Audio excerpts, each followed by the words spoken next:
Le Conseil des ministres s'est réuni ce mercredi 21 mars sous la présidence de M. Patrice Talon, président de la République, chef de l'État, chef du gouvernement. Les dossiers suivants ont été examinés au cours de la séance. Au titre des communications, premièrement, document portant programme de croissance pour le développement durable 2018-2021. Le programme de croissance pour le développement durable est élaboré en remplacement de la stratégie de croissance pour la réduction de la pauvreté.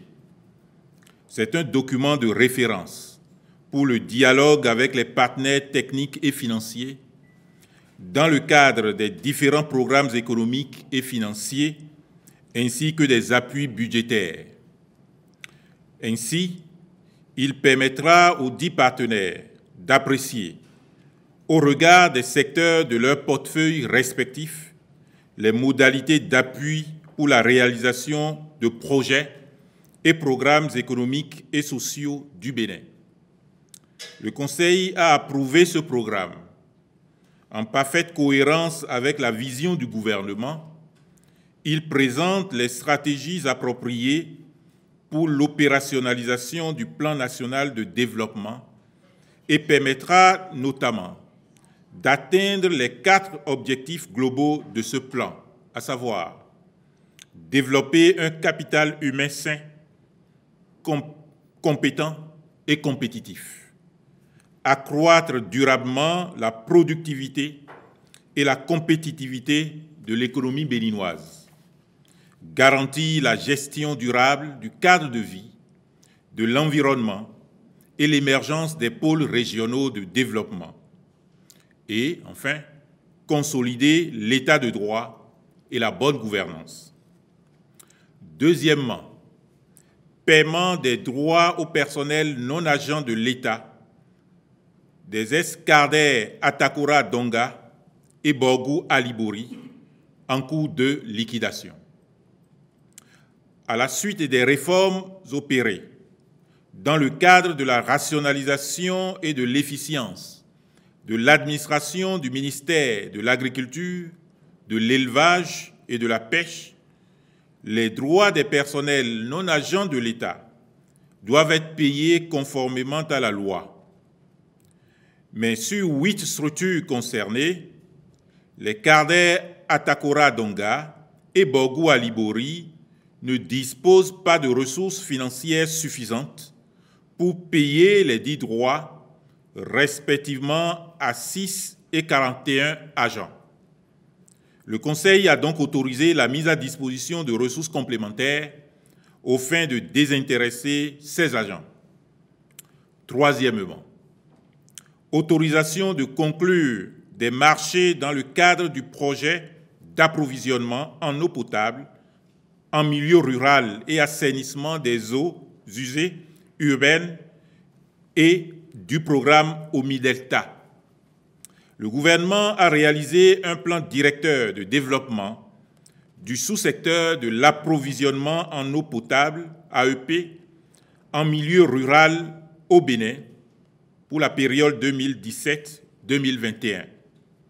À cet effet, diverses prestations sont prévues pour être exécutées, dont, premièrement, la mise en place des bases pour le déroulement des prochains programmes pour l'amélioration du taux de desserte en AEP rural.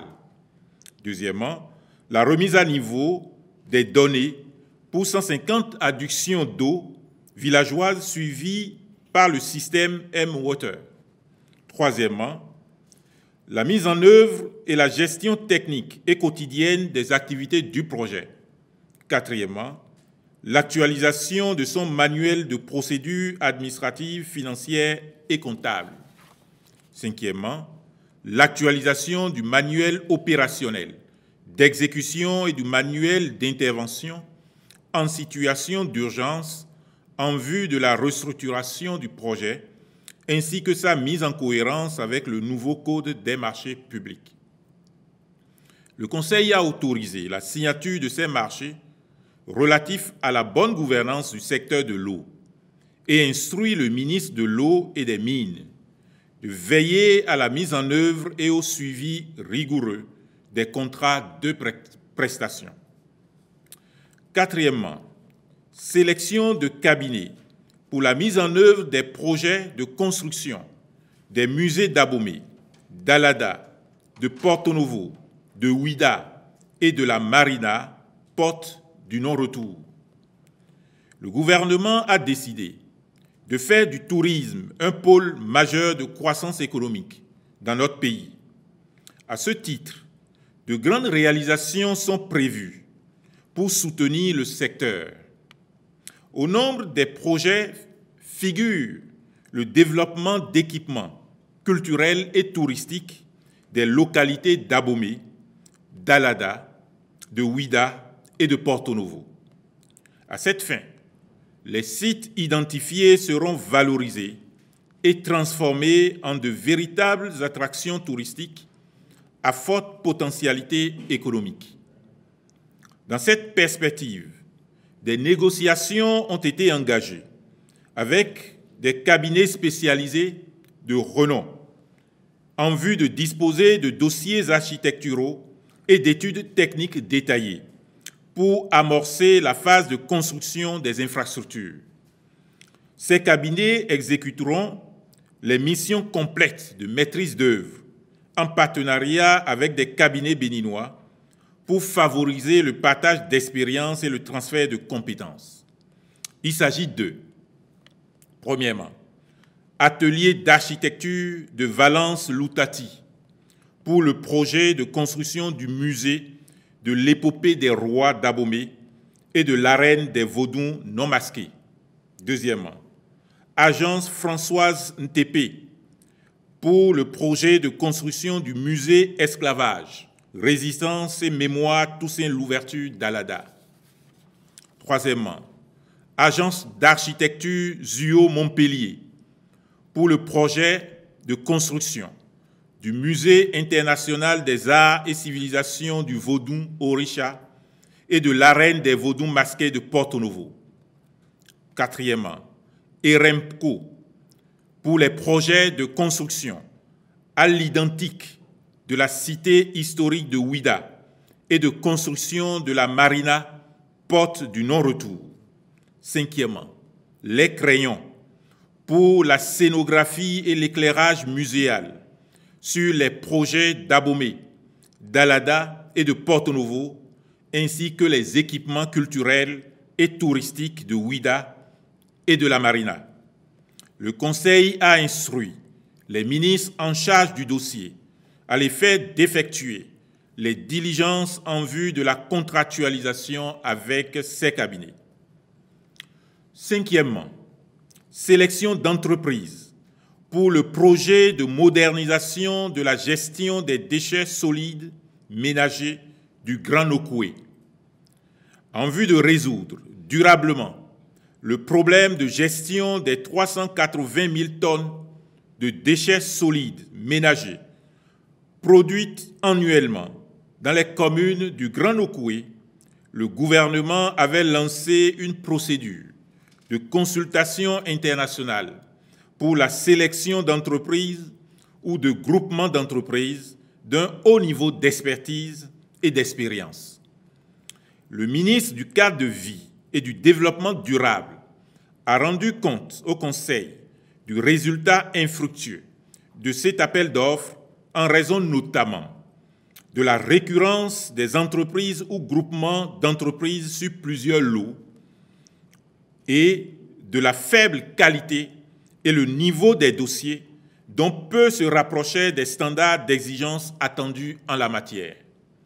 Le Conseil a pris acte de ce compte rendu et autorisé les négociations avec les entreprises ou groupements d'entreprises les plus qualifiés en vue de leur sélection. Sixièmement, sélection de la société SUMA pour le financement, la conception et la construction d'un hôtel Sofitel et la rénovation du Centre international de conférences de Cotonou. Le développement touristique entrepris par le gouvernement requiert de renforcer l'offre de réceptifs hôteliers par des équipements de haut standing aux normes et convenances internationalement recommandées. À cet effet, il a élaboré le projet de transformation de Bénin Marina Hotel en un hôtel 5 étoiles, renforcé par la rénovation du Centre international de conférences de Cotonou. L'objectif du projet est de créer un complexe intégré de grande dimension composé de 2 équipements en vue de son démarrage dans les délais rapprochés au regard des spécificités techniques et des conditions de son exploitation. Le partenariat public-privé a été privilégié. Ainsi, au terme des consultations effectuées, les propositions de Suma Tourisme Yatirim Silingi AS ont été retenues. Cette société privée dispose d'une grande expérience à l'international et en Afrique, dans le domaine de la rénovation de complexes hôteliers de haut standing, ainsi que dans la conception architecturale et la réalisation de centres de conférences. Concrètement, le projet vise à réaliser, premièrement, la construction d'un nouvel hôtel Sofitel de 193 chambres et suites, avec toutes les commodités requises. Deuxièmement, la rénovation du Centre international de conférences, comprenant, entre autres, l'aménagement d'une salle dédiée aux congrès et spectacles, ainsi que des salles de réunion et de presse. Troisièmement, la réalisation d'infrastructures aux fins de distraction, de casinos et de projections cinématographiques. Au total, ce complexe intégré aura pour vocation d'abriter des événements prestigieux, d'être une destination privilégiée pour les hommes d'affaires et de contribuer à faire de Cotonou une destination de rencontres internationales et d'événements artistiques et culturels par excellence. Le Conseil a instruit les ministres concernés à l'effet d'engager diligemment les actions nécessaires au démarrage effectif des travaux. Enfin, au titre des communications, septièmement, accord portant création de la zone de libre-échange continentale africaine. Le Conseil a examiné les résultats des travaux devant aboutir ce 21 mars 2018 à Kigali, au Rwanda, à la signature de l'accord portant création de la zone de libre-échange continentale africaine. Le gouvernement exprime sa satisfaction de l'initiative et des travaux engagés dans le cadre de l'Union africaine et renouvelle sa disponibilité à œuvrer pour leur concrétisation. Toutefois, l'importance de la mise en place de la dite zone appelle que les études préalables soient plus approfondies. En effet, une feuille de route réaliste, tenant compte des spécificités de chacune des régions économiques, permettrait de mieux éclairer et d'orienter les décideurs nationaux pour l'atteinte des objectifs socio-économiques et politiques pertinents. C'est la raison pour laquelle le gouvernement du Bénin approuve la déclaration de Kigali relative au lancement de la zone de libre-échange continentale africaine et propose que diligemment le comité des experts, premièrement, approfondisse les études de diagnostic et de faisabilité et, deuxièmement, définisse une feuille de route adéquate avec les obligations précises des États parties. Par ailleurs, le gouvernement du Bénin a engagé des concertations nationales nécessaires, notamment avec le Parlement, ainsi que les acteurs sociaux et économiques dont il attend l'aboutissement. C'est pour ces raisons que le Conseil des ministres a décidé de différer la signature par le Bénin de l'accord portant création de la zone de libre-échange continentale africain ainsi que de ses protocoles. Au titre des rencontres et manifestations internationales, le Conseil a autorisé la participation de notre pays à la 8e réunion du Forum mondial de l'eau à Brasilia, au Brésil, du 19 au 23 mars 2018, à la 5e édition du Salon international des mines et carrières à Casablanca, au Maroc, du 17 au 19 avril 2018, à la 13e session de la Commission des mesures phytosanitaires à Rome, en Italie, du 16 au 20 avril 2018, à la Coupe d'Afrique des clubs champions hommes de volleyball au Caire, en Égypte, du 25 mars au 6 avril 2018, à travers l'Association sportive de la police républicaine. De même, les réunions statutaires au titre de l'année 2018 des départements ministériels suivants ont été autorisés. Premièrement, l'énergie. Deuxièmement, les infrastructures et transports. Troisièmement, économie, numérique et communication. Enfin, quatrièmement, justice et législation. Au titre des mesures individuelles, les nominations suivantes ont été prononcées. Au ministère de l'Économie et des Finances, sur proposition du ministre, directeur général de la Caisse autonome d'amortissement, M. Alban Bienvenu Bessan, contrôleur financier, M. Éric Georges Yétoyon, conseiller technique au budget, M. Latifou Franck Digla, conseiller technique aux affaires fiscales, M. Jean Toboula. Au ministère de l'Eau et des Mines, sur proposition du ministre, directeur de cabinet, M. Aïnde E. Laouin, secrétaire général adjoint, M. Youssouf Abou, directeur général de l'Office béninois de recherche géologique et minière, M. Évariste Agli, directeur général de la Société béninoise des hydrocarbures, M. Issifou Moussa Yari. Je vous remercie.